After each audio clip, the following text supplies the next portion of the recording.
Hey, Kelly Colby here. I want to explain to you why I feel so many people fail on a vegetarian diet. And I think a lot of that reason is junk food, because there is junk food, health food, where you walk into a health food store and you look at something and you go, okay, well, it's vegetarian or it's vegan, so therefore I'm going to eat it. That doesn't mean that it's healthy for you. I've fallen into that trap, and I know so many people that have fallen into that trap. We need whole foods and as close to nature as possible. So there's kind of a of thumb. If you can't walk out in nature and get something, then consider it, the junk food, health food. And it's okay to have that on occasion. You shouldn't be eating a lot of that every day. It's just not healthy for you. There are not enough calories in vegetables to sustain your body. So when people switch to a vegetarian diet, and especially if they don't eat grains or beans, they're just not getting enough calories and they're hungry. And their brain becomes foggy and they start to get low on energy. And it has nothing to do with the fact that vegetables are bad.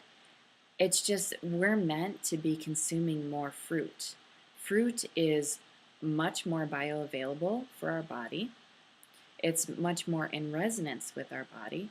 And there's a lot more nutrition and calories in fruit, which is what we need for our body to do all the things that it does. Our body is a machine, and we have to feed the machine properly and in enough quantities. So when people go vegetarian, they'll either load up on grains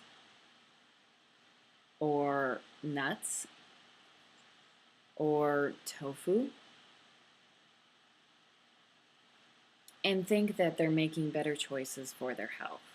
I can tell you this, when I went vegan and I had a lot of soy in my diet, my health was worse than it ever was before at any point in my life. It almost completely shut down my thyroid.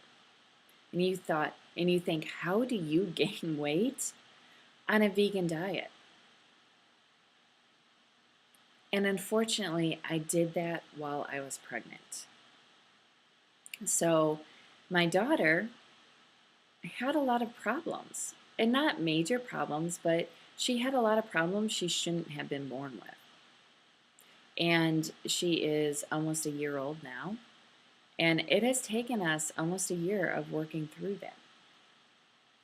So the soy-based vegetarian diet is not good. Fermented soy is a different story. Non-GMO fermented soy. But having a high soy-based diet is not good. So if you are vegetarian, make sure you are adding plenty of fruit in your diet and not grains. Substitute the fruit for grains and for the hard to digest foods.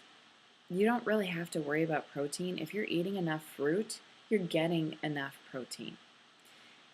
You're not a child. Your body already has the building blocks that it needs. You need very little protein, actually. It's like you build a house, and if protein are the bricks, you've already built your house, right? That is an adult body. And yet, the truck is coming and delivering more bricks, right? More protein. And you don't need it, so they're just stacked up out in the yard.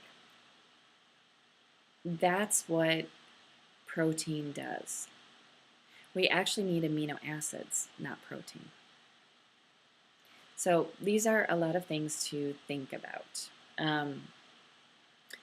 For whatever your reasons are for choosing the diet that you have, I hope to just kind of give you more information where if it's not working for you, but you have a moral and philosophy value behind it, I hope that this helps you kind of tweak a little bit to have the diet that you want and have more information that helps you with your health and your life. I am going to post a link to my blog down below this video. Go on over and check it out. Sign up for my updates. I would love that. Thank you very much.